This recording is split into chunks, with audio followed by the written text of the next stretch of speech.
So, Michaela, you know that dog that you've got that keeps consuming your Havianas, your very expensive Havianas and furniture items and everything. What do you reckon the financial total of the destruction is at now? Well, actually, seeing it has chewed our leather lounge, 3 pairs of Havianas, which are $20 each, a pair of $100 brand new shoes, clothes, trophies, beds, this thing sounds rugs. So, and including the new second-hand couch we got just so we could have it. It's actually gone through 3 couches, the 2 couches at the front in the lounge room and at the back. It'd be well over $2,000.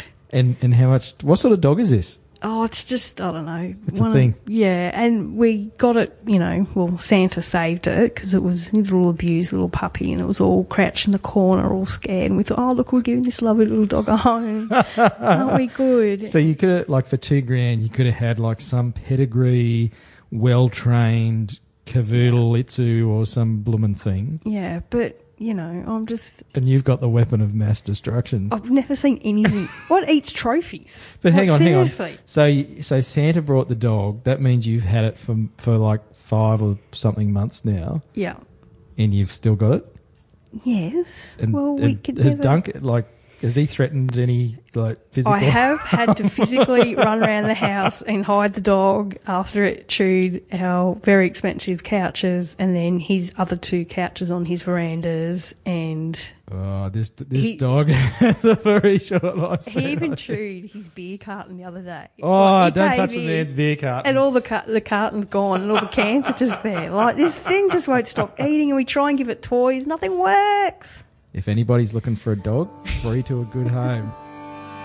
Welcome to the Tradies Business Show, helping you get off the tools and into true business ownership so you can spend more time doing the things that matter most.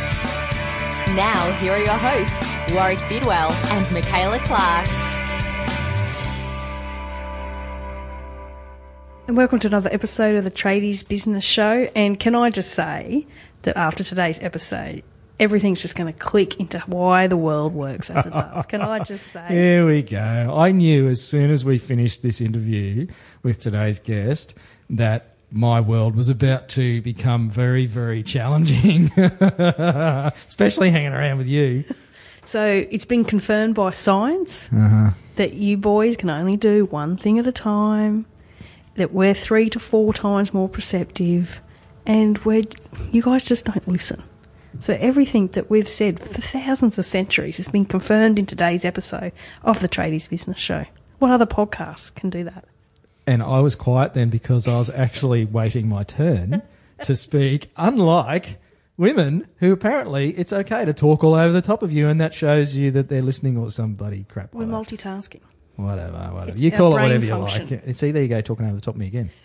Just wait your turn. Anyway, great interview on today's episode of the Tradies Business Show. Look, I talk about it in the interview, but I read Allan Pease's book called Body Language back in the early 90s, which he tells the story of how the book came into being, and it was a long time before that.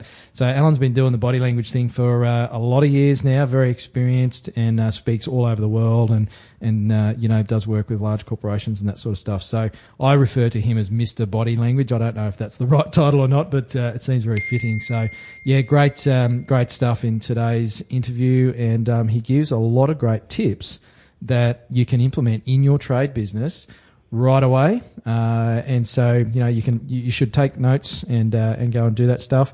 And for members of the Tradies Business Toolkit, we actually got Allan to stick around and share with us his 3 ways to basically get women to feel more comfortable and buy, because they tend to be making most of the decisions around the house, when it comes to getting trades and that sort of stuff. So, luckily, for men as tradespeople, Allan shares his 3 tips for getting women more engaged and making them more likely to actually choose you to do the work for them. So for just $1, go and join the Tradies Business Toolkit. Go to tradiesbusinesstoolkit.com and you'll be able to join up for $1 and get those 3 tips. And Allan's got a new book coming out, but there you go, you could get them for $1 instead of for $20 or whatever the book is. Sorry, Allan.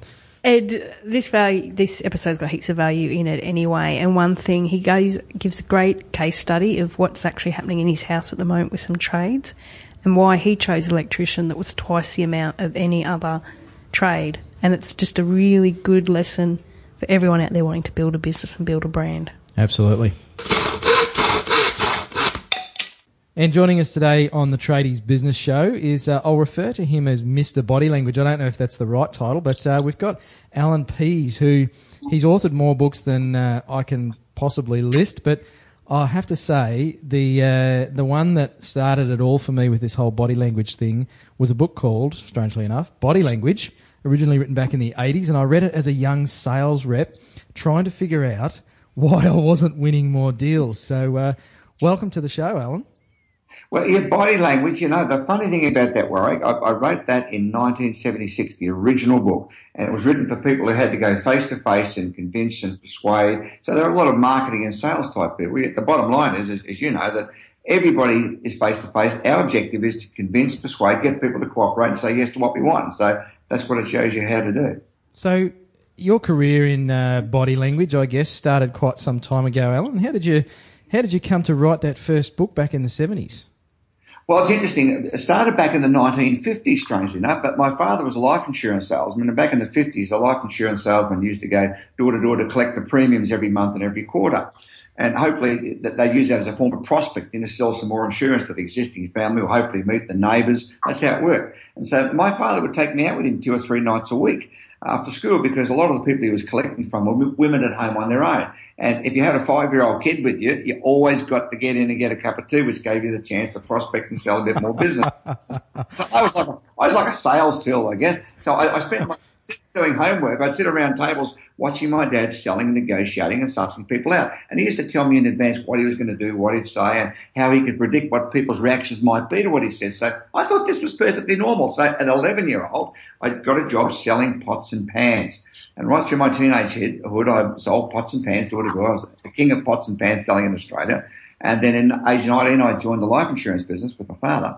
And 12 years in that. And part of what I was teaching at that point in the late 60s was how to suss people out face-to-face, how to work out whether they're with you, against you, like you, don't like you, telling the truth, lying. And that was such a popular part of what I was doing in business that it became a standalone subject, which in 76 became the book called Body Language. Yeah, and it has, what's so great about it is the messages in the book are so relevant still today, 30 plus years later, and especially when we're so much online now and there's the non-body language messaging is happening, but we need this even more now. Well, you're absolutely right on that, Michaela, because I wrote the original book in 76. The new book's been out about 18 months. Now, the original book was 156 pages, and it was classed as revolutionary and iconic for its era because nobody had ever seen anything like this before. The fact that you could look at a person and assess what they might be thinking and their attitudes by the way they were behaving in their body language. The latest book is 400 pages because not that there's new things that we're doing, that we know more about what we always knew because body language that you're using right now and that every listener's using today with people they interact with is no different to what it was 100 years ago, 1,000 years ago, or 10,000 years ago. Because speaking, what we're doing now, is the new technique for communication. But it only makes up a very small part of face-to-face communication. 60 to 80% of all communication face-to-face is done with body language, non-verbally. And if you don't know how to read it, you don't really know what the other person's thinking or feeling. And I'm grinning like a Cheshire cat standing here listening to you, Allan, because Michaela and I are both standing up to record this interview. I know we've turned off the video, but we were both standing here with one foot out, one hand on our hip. We were mirroring each other and both standing here in the, I think it's maybe a confident stance or something as we're listening to you. So we both looked at each other across the studio and had a bit of a wry grin. Well, one of the interesting things you see about people who work together well, those who are married, you see this in married couples a lot, or people in business or in personal life who get on really well, they're cohesive with each other, is that they stand, move and behave with the same gestures and positions, which is exactly what you've described. Because body language is an outward reflection of your emotional condition. It shows what you're feeling, when you're feeling happy, sad, angry, confident, defeated, in charge, depressed. It shows your emotional feeling. So when people are feeling the same things and think, therefore feeling the same thing and thinking the same things, they stand using the same gestures, movements and postures. And this becomes a very powerful strategy. If you want people to feel good about you really quickly, and we know you've got up to 90% of the impression you're making is in the first 4 minutes of meeting a new person, which means if you don't get that first 4 minutes right with someone you want to convince to get on side, it's going to be a hell of a struggle for you to get past them. So by intentionally mirroring somebody, by copying their behaviour and body language, especially in that first 4 minutes, they get a quick feeling that there's something about you they kind of like. I don't know what it is. They feel comfortable with you. And now when you first start to do this, with strangers especially, people you met for the first time and you're copying, they move their hand, you move your hand, they stand on one foot, you stand on one foot. When you first start to do this, you feel like a real dork. You really do. You feel like, you think, oh, they don't know what you're doing. They just get a feeling there's something about you they kind of like. Because those first impressions we make on people where, you've met someone you kind of, you feel comfortable with, you take to them very quickly. If we could analyse that in a video replay, you would see things that are taking place that is creating that. And mirroring, which is what you guys are doing now, is one of those things you'll probably see. And it's very powerful to get people to like you very quickly. Because if people like you, if they buy you, in other words, there's a good chance they'll buy what goes with you. Now, if they don't like you, don't feel comfortable, and don't buy you, they'll look for reasons to say no to anything you've got to say, even if it's a good idea. Oh, it's good to hear we're a perfect match, Warwick. So I have to say, Allan, when I did read your book Body Language back in the early 90s as a sales rep, and I was looking for, I guess, techniques that could help me in a sales setting particularly, I must say the people that I really admire the sales manager I had at the time who actually gave me, it's a hardcover. It's sitting on the desk here in front of me, yellow cover with red writing. For our listeners, go and check out our Instagram accounts and you'll see a picky of the book there. But people thought I was a crank. They thought I was a weirdo, even in the 90s. What's this body language stuff? That's a load of crap. Warwick, that doesn't work. What are you doing? You're trying to mess with people's heads. Do you think, I guess, the landscape has changed at all? Are people more open to this stuff these days, Allan? Well, I think, first of all, you are a weirdo, Warwick. That's well known. Yeah, that goes without saying, mate. Well, when I wrote Body Language back in the 70s, nobody had ever heard of it before because I created the word. And the way the word was created was the original title of that book was The Language of Your Customer's Body. And there was too many words to fit on the page, so we just cut the words down to body language. Now it ended up. I love it. And when it first came out, people thought it had something to do with sex, and there was a massage parlour called Body Language. I thought you would have made more money, mate.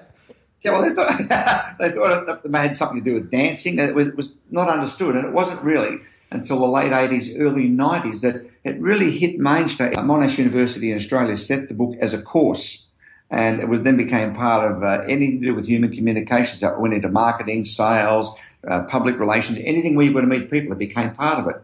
And today it's part of virtually every training anywhere, educational-wise, government, business in the world. Whatever course you're doing today that involves people, which is all of them, body language will be part of that, teaching you how to suss people out. Because the bottom line, as I said before, whatever business you're in, whatever trade you're in, it's not about the tools, it's not about the work, it's not about the quality of what you do, and all that's important, and you've got to have it. It's first about how well people like you, because if people like you, they feel comfortable and they feel trust, that they will support you. And price is only a relevant thing when they don't like you. If somebody likes you and they feel comfortable, you might have a higher price than your competitors in some particular thing you're quoting on. It doesn't matter. If they feel good about you and trust you and think you can do the job, you are more likely to get the job. They only go for price discounts when they don't like you or don't make a connection. Great. So with some of our small business owners and tradies, what are some simple things that they can start to be aware of when they're meeting with potential clients? Well, the first thing is to keep in mind that 60 to 80% of all the impact you're going to make face-to-face is the way you look, appear and behave. And secondly, that the other people, the new clients or the potential clients, form up to 90% of their impression in the first 4 minutes. So it's like, Michaela, when you meet any person, within a couple of minutes, you've decided whether you like them, whether you're going to give them a fair hearing or not. We all do that. We just decide whether we give them a fair hearing or in under 4 minutes. It doesn't matter what they say after that. If we don't really make a connection, we're looking for reasons to say no or to discount what they're saying.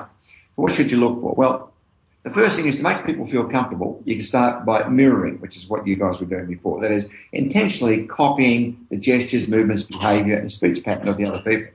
And you will feel a bit awkward when you first start to do this if you've never done it before. Most people haven't, but people don't know that's what you're doing. And after a while, it becomes a natural, intuitive part of who you are. You start to do this without thinking about it. That makes you feel relaxed and comfortable, makes others feel relaxed and comfortable. The second is keep yourself open at all times. Don't do any sort of crossing of your body. Now, arm crossing, holding hands with yourself in front of your zipper warwick, holding on to handbags or any tools or anything you might grab on with two hands, because when you put two hands in front of your body when you're talking with people, studies have shown very clearly that their belief in what you're saying starts to diminish. The retention of what you said is less. They can't remember much of what you said. And they get a feeling that maybe you're not as confident as you might be portraying. So keep yourself uncrossed at all times. When you shake hands, which is most likely to be on the case for most business encounters, as well as personal, that you keep your palm absolutely straight, vertical to the ground, not with the palm facing down, which is perceived as aggressive, not with the palm facing up, which is seen as submissive.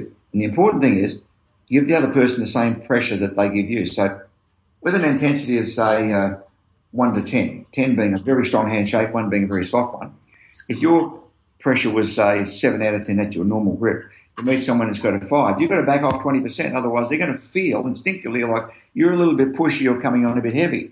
And the reverse is true. If they've got an 8 out of 10 and you present them with a 6, they're going to think, well, you're a bit wussy, a bit soft. There's a number of reasons, both hard-wiring and sociologically, why we make these decisions. But the bottom line is we make these decisions. It's a bit like, if you meet someone and they present you with a dead fish, right, four breakfast sausages, how do you feel? That explains a lot for me, Alan. I'm going to have to firm up my grip, mate. Yeah, well, you get those 4 breakfast, you feel the squishy cold salmon flopping around your hand. We make really negative determinations about the other person, which may or may not have substance in it, but the point is we make those decisions. We decide, they're a bit whippy, a bit soft, a bit wussy, which may be the case, but it may also not be the case. So what you do, keep your palm straight, because palm down is perceived as aggressive instinctively. Palm up is seen as submissive. You only have your palm up in a handshake if you're making an apology. But keep it straight and give the same pressure that you receive. And this is important for a lot of tradies, because a lot of tradies, particularly males, which most tradespeople tend to be males, that is the tools, hands-on guys, they have a much stronger handshake than the average person in the community. So you've got to be aware that you're not gripping the person's hand too hard, but on the other hand, they go soft, match the pressure, and they'll feel quite comfortable. Then you mirror. I remember a guy who was a sales rep actually back at the same company that I mentioned earlier, and every time he shook hands with me, it was way harder than mine. Like he was a 12 on the pressure scale, and he turned his palm down so aggressively that I almost had to lie on the ground to shake his hand. And he was a little bit older than me, but he was behind everybody in the sales targets. So, I suspect that was him trying to exert a bit of influence over the rest of us. But it used to bug the crap out of me. If you look at history, Warwick, you think of Adolf Hitler. The Nazi shake came with the palm facing towards the ground when they saluted. And that scared people. You imagine if he had gone through doing the Nazi salute with the palm facing up. You think he was ordering a beer.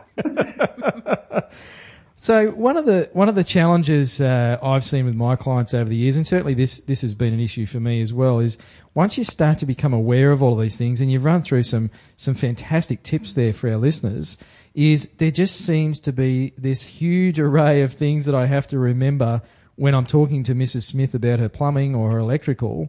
And, I've got to shake hands the right way, and I've got to not cross my body or, do any of those sorts of things. How do people avoid getting overwhelmed with all of that stuff, Alan, and then just, getting completely off track with their conversations? Well, look, you're absolutely right. And it can be quite daunting for a lot of people when they first start to realise that most of the impact they're making is the way they look, appear and behave with their body. And if you've never thought about this in the past and never considered the fact that the way you look, appear and behave is going to make or break the deal before you've even got past that first couple of minutes. And that we all do it. If we don't feel good with somebody in the first couple of minutes, we wipe them, mentally, physically or otherwise. And people we feel good with, we give them our money, our love, our business, and we say yes. And the simple thing is practice. Like any skill, you've got to learn. You look for one gesture or position or movement or one skill every couple of days, and you practice that for yourself, put it in your own repertoire, and you look for other people who are doing it, because other people are telling you with their body whether they're saying yes or no, whether they're likely to hold back or give you the information, tell you the truth or lie to you. They're telling you, but you need to know what to look for. But only learn one skill at a time and practice it. And after about 3 or 4 weeks, you'll become quite conversant with it. The other way to practice the skill is simply watch television and turn the sound off. With the sound off, you're compelled to watch just what's happening. And like deaf people can watch a TV show or a movie and tell you exactly what's going on because they're reading the thing that's giving the most information, body language. Or watch multicultural television like SBS in Australia where you don't understand what they're saying because it's in a foreign language. But if you watch it and focus, you can work out what's going on between people because they're using the same body language signals that you do. So it's a matter of practice because once you get it right, people feel comfortable with you if they like you. If people like you, they'll give you their business. That's the way it works. And this all goes in with our message as well about that appearances. You know, we're often talking about the show, the simple things of having a clean shirt to put on when you go to your quotes and turning up on time. And it all comes to that message of just how important first impressions can make when you're visiting clients. Well, first impressions is really make it or break it. And I did a seminar last week for the medical profession specialists. And a lot of these guys are experts, world experts in surgery and in their technique. But the bottom line with a medical person, when they walk through the door, if you don't like the way they look, the way they dress and the way they behave, you're very nervous about getting them cutting a hole and you're doing some sort of procedure on you. It's the same with the legal system. If a lawyer is going to defend you in court, and that lawyer turns up at their first interview and they're wearing a pair of Bermuda shorts, thongs, one earring, has 2 tattoos, dark glasses and a 5-day shadow, would you want them to represent you in court? Now, the answer is no, I do not want the person to represent me in court. Now, we could convince you, Michaela, that this lawyer has got a good track record and knows what they're talking about. They know the case and they've had a good score rate. The bottom line is you don't want them to defend you because they don't look right. We expect people to look a certain way. So how should you then, in small business, in the trades, how should you look is the question. Well, the answer to that's pretty straightforward. What does the person you want to convince or persuade think you'd look like when you turned up? If clearly you're an expert who knows what they're doing, knows what they're talking about, and we should say yes to, what would you look like? How would you be dressed? What clothing would you be wearing? And so what you do is you dress to match their expectation of what you should look like. You don't want to get up and dress just to suit yourself that day because you can really blow it. And I mean, women are aware of this on a social level. If you ask a woman to come to 3 functions, a breakfast function with a lot of interesting people, it could be prospects, a lunch function, it's got the mayor there, and a black tie dinner, she'll turn up with 3 different outfits, one to match the impression that she wants to make with each of those groups, whereas a guy will turn up wearing the same old suit and tie if he's got one, same colour, it doesn't change it. So you've got to pitch your appearance to match the expectations of professionalism that your clients think you'd have, and that'll change from business to business, industry to industry. But if you look around those who are seen as the professionals in whatever your business in, you'll see that there is a uniform the way the professionals are perceived by the buyers, and that's the way to match it. So, Allan, I know we were chatting to you before we hit record in today's interview, and you've actually got some tradespeople doing some work around the house there, mate. Can you give us a bit of a scorecard on how those particular trades rate, and maybe, I mean, you no doubt selected them based on their body language, mate, but how did they go? Well, yeah, that's a good one. I'm doing a full renovation here where we are. We've got the whole spectrum of trades guys. At the moment, I've got the builder, I've got painters, I've got the electrician, I've even got a guy cutting my lawns out here. I've got a full spectrum. Well, let's have a look at them from the top. The guy is the builder, Kevin. Kevin is a bushie. He turns up covered in paint. He says, I am hands-on in this business. That's what he says on appearance. And when I first met him, I was a bit worried that he really knew how to organise anything because he was covered in paint and chips, and this guy was living it. But I thought, well, I wanted him to have a go at it because clearly all the stuff he said he could do, he looked like he was hands-on. Now, the electrician that I've got is a different kettle of fish. He is the highest paid guy of all these tradesmen. In fact, he's getting double what the builders are getting. And he turned up in a really nice truck with organised writing on the side. He drew a schedule of what he would do and how long he would do it for. In other words, he proved why charging double the rate was actually going to be cheaper in the long run for us. This guy was disciplined, organised. So I hired him over the other Sparkies because I thought I'd give him a go. If he can prove that what he's saying is true, then he can get the job. And he proved it. He was fast, efficient, dynamic, and backed up the appearance that he made. So therefore, we're paying him nearly double what the cheaper guys were charging. And importantly, with both him and Kevin, they're both really good guys. I like these guys. I'd find it difficult to fire these guys, I really would. And so therefore, what they're charging me is not the first priority. The fact is, they're my mates I get on with them well, and I trust them. And they build trust by projecting that image. Yeah, it's so interesting. Hopefully the other trades aren't listening to this episode when they're on the job site. They might want to raise their prices. But it's just so interesting that perception of being organised and having a plan and spending extra time explaining to you the value that electrician can give you, rather than, oh, this is just, my hourly rate and it's as long as it takes, mate, that's what it's going to be. So it just shows how critical it is that you need to show value in what you're offering your services. Well, it's interesting you made that point, because the difference between the builder who's covered in paint and covered in dust and the guy who's the electrician is getting paid double on an hourly rate.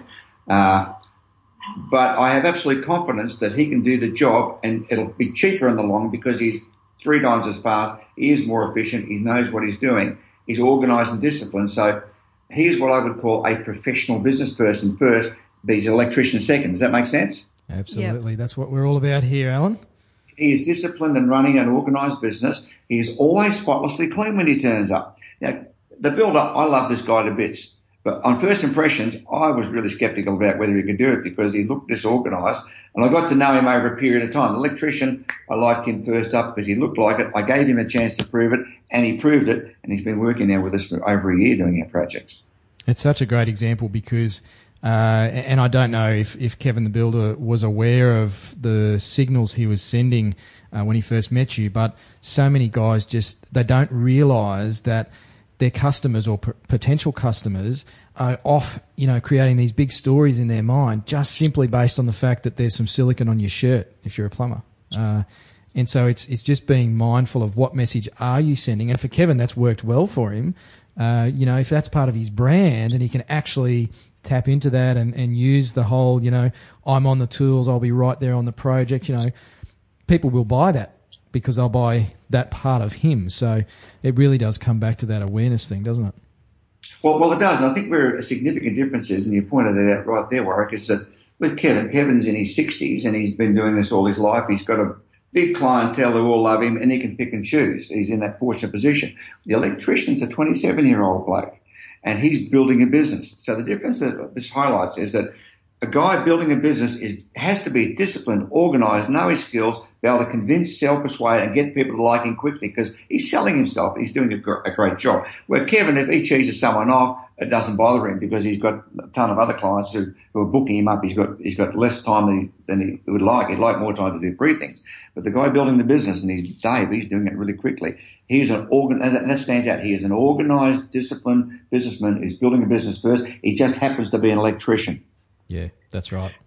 So, Allan, I've got something that I'm hoping you can settle this one for me. I've had clients and just people in business over the years try and tell me that their state of mind and how they're feeling has no impact on their sales or, their ability to actually get people to buy from them because they can go out and just be whatever they need to be. They'll say all the right words and do all the right things and nobody will know that they're having, the worst week of their life. My take on that is, look, we don't realise the body language stuff that we put out to people, and people are very perceptive, so they pick up on those things. What's your take on that, mate? Well, you're right, and there is a difference between how men and women perceive these things. As I said earlier, 60 to 80%, that is, most of the impact you're making face-to-face is done through body language. Now, whether the other guy or other woman reads it's a different question. When it comes to reading body language face-to-face, women are 2 to 3 times better at reading emotional condition and making sense out of it than men. And when it comes to catching lies, women are 3 to 4 times better than men. And the reason behind that is interesting. It's got to do with having babies. That human babies can't talk for the first 2 years. They can't do anything. They just lay there and vomit and crap the whole time. Some of them continue that later in life, mate. Yeah, we give birth as humans. We give birth to useless babies. They can't do anything. Whereas most animals, at least like with horses and cows, when a baby is born, it can run with the pack pretty much instantly. And a chimpanzee can survive if abandoned after 6 weeks of age in the forest. For human beings, it's 6 years before we can survive on our own in a jungle. And so as a result of that, it makes sense because we give birth to useless babies as it was, that mothers, the females, need to have their brains hardwired to look at babies that cannot communicate and speak and determine from its body language is it hungry, frightened, tired, injured and in pain. And brain scans show where these parts of female brains operate. And women also, their history has been protecting babies from any potential threats or strangers. So if in ancestral times there's a stranger approaching where a woman's got babies, she needs to work out in the distance where this guy is from his body language, will he be friendly or will he be a threat? Because if she couldn't do that, that's the end of her DNA line. It's going to finish. And as a result of that, today's women have inherited the same hardwiring, so they can look at you. Michaela can look at you, Warwick, if she knows you well. She'll know whether you're telling the truth, having a bad time, having a tough day, whether you're with her or against her. And that's why we teach men everywhere, don't lie to women to their face. Ring them up. Get them on the... She can see you, you're dead in the water, and most men understand that experience. Send an SMS. That's why I text my wife all the time, mate. One of the things about tradies, and that's a good point, nobody's ever really brought that point up, you've got a good one there, is that if you're having a tough week, for whatever reason, and you're feeling upset about something, women clients are going to pick that up. They'll know something's not right. Most guys are likely to miss it. They won't know that you're having a tough time with your girlfriend, your wife, or your business, or one of your kids, or whatever the case may be. But a woman will pick it up. And if you reckon she's picked it up, tell her about it. You want to bond with a woman, open up and put your heart on your sleeve and say, I'm having a real tough time with my son this week. He's had this problem at school, that problem at school, so I really apologise if I'm a bit disconnected. You want to bond with women quickly. That'll do it. With a guy, well, he wouldn't have noticed it anyway. And if you did, he'd say, what sort of bloody wuss are you anyhow? So you're suggesting that us blokes actually... Listen. What'd you say? but actually open up to women, mate. See, that's revolutionary stuff, Alan. Well, it is, and but you think about women, the way women bond with other women is they open up. They open themselves up, make themselves vulnerable emotionally to another woman. That shows a form of trust to see what the other woman's going to do. If you do that as a guy too, I mean, not only in business, but in terms of the love game, if you're meeting a woman and you want to get her on side, if you open up and put your heart on your sleeve, then she's going to like you really quickly. If you hold back and give nothing, she's going to think you're just another damn husband. So, Alan, one of the questions we love to ask our guests on the show is if you had 1,000 tradies in the room, and you've given some amazing tips already, but if you had 1,000 tradies in a room, what's one thing you would love to impart upon them, or one piece of advice you'd love to leave them with? Besides, women are usually right because we're so much 3 to 4 times more perceptive. That's just open a can. Thanks for opening a can of worms, Alan, by the way. I'm going to use this. Not lying to women to their face. I turn the light off. Yeah, we've had to go for one thing. Well, the bottom line is whatever trade is, you are in business. You're a business person, and you just happen to be a carpenter, electrician, sparky, supplier, buyer, importer. That's secondary, that you're in business first. If you approach your business on the basis that you're a tradesperson with a particular trade, such as building or electricity or carpentry, it's going to be tough because the focus is on those skills. Whereas to be successful in any business, you've got to be successful with people. You've got to get people to buy you early and buy you quick, because if they buy you, they'll buy what goes with you. If they don't buy you, they won't want to say yes to anything you say. So the focus should be on how well can I sell myself to other people.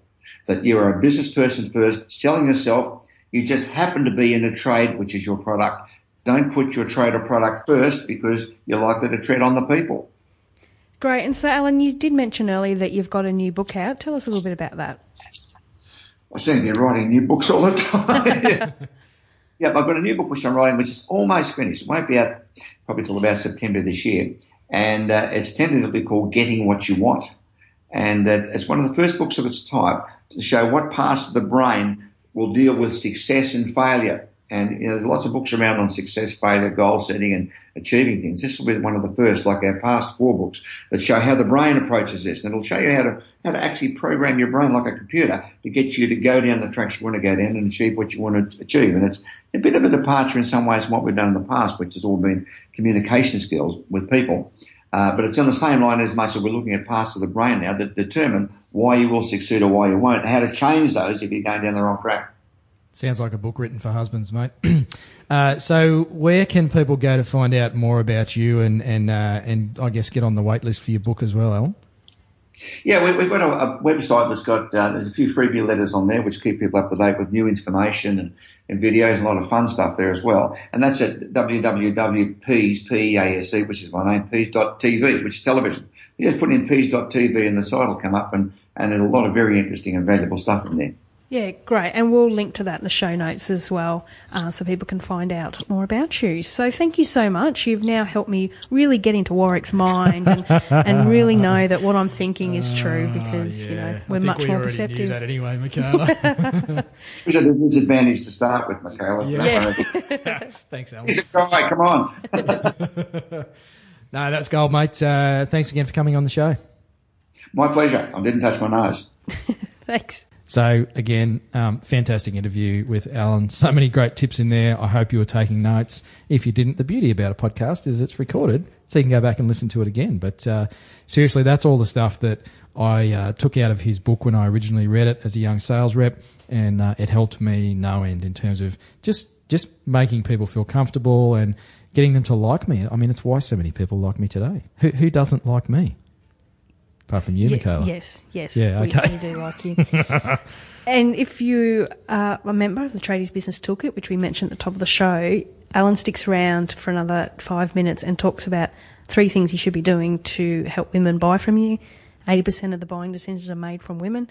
And he basically clears up the whole way men and women work, full stop, in just 5 minutes. So all the women, all the tradie wives or the lady tradies are going to jump in, pay the dollar, just so they can listen to that and go, see, I told you, I was right, and use it as a bat, isn't it? Yes. Yeah, okay. Cool. Well, look, if that's what you get out of it for $1, go for it. It'll help you with every... out. There you go. For $1, we can solve every marital disagreement there is. It just makes sense. So go to tradiesbusinesstoolkit.com. And one of the things I loved about the interview with Allan is he talked about the one thing he would share with the 1,000 tradies in a room is you're a professional business owner first and a tradesperson second, not the other way around. So part of being a professional is getting training and making sure that, you've got ongoing education and your qualifications are up to speed. And the perfect way to do that is with one of our show supporters, which is face-to-face training. So these guys do everything from, certificate 2 in concreting through to business qualifications, you name it. Anything that you want to get some training on for either yourself or your team. A lot of it is government funded as well, so there's some great incentives there. Is go and check out our show supporter face-to-face training. So that's www.face2face, and that's TO, face-to-face. .edu.au, and they'll have all the information there about the courses they offer, and some of which, as I said, can be up to 100% government funded. So go check it out. Until next time. Hooroo. Bye. You've been listening to the Tradies Business Show with Warwick Bidwell and Michaela Clark. Want to get off the tools and into true business ownership? Find out how at tradiesbusinessshow.com.